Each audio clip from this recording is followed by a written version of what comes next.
her eyes that New Year's Day some 17 months ago, I felt like I could see again.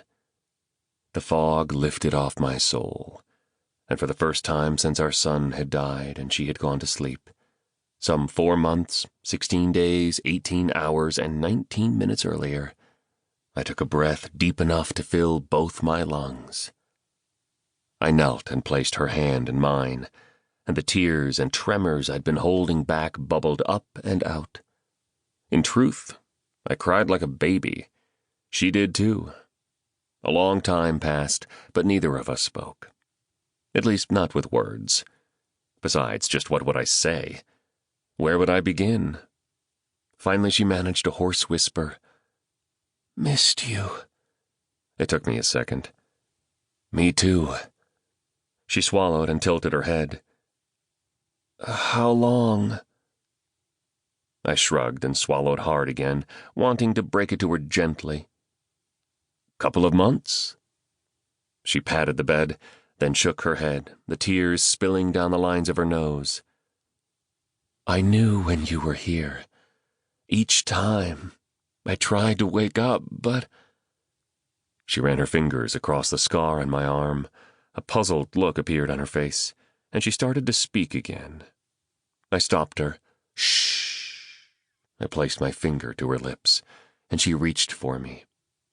But before I could hold her and let her hold me, I had to tell her. She had to know. "Honey, he didn't...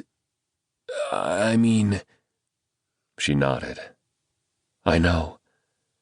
The lines around her eyes slanted downward, the need showing. "Where?" I nodded out the hospital window in the general direction of our farm. "Down by the river."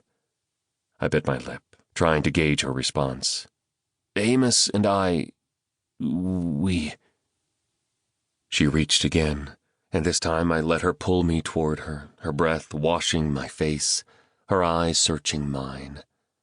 Her mind was working hard to get the words out of her mouth. "You forgive me?" I shook my head. "Mags, there's nothing to forgive." She placed her hand behind my head, pressed my forehead to hers, and I knew that we were still us. 2 weeks later, they told me I could take her home.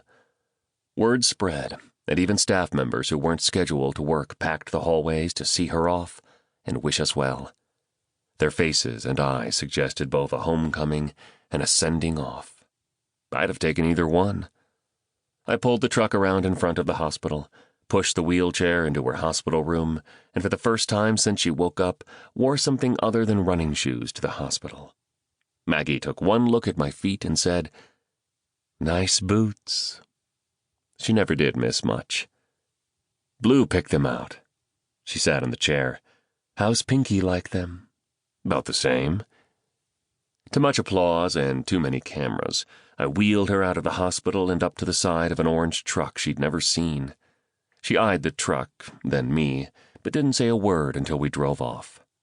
She looked from hood ornament to tailgate and said, "Where'd you get this thing?"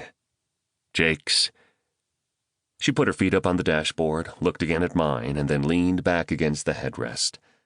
"You mean," she paused for effect, "Jake's jalopy?" I nodded. She shook her head and reached for my hand. "I really am married to the Marlboro man." I tried not to take my eyes off the road and not to smile. I almost managed. My friend Amos, in his sergeant's stripes and black SWAT t-shirt, escorted us home in his Crown Vic, lights flashing, siren blaring. We ran all 3 stoplights between there and here. When we passed over Johnson's Ferry and by Pastor John's church, I didn't say a word.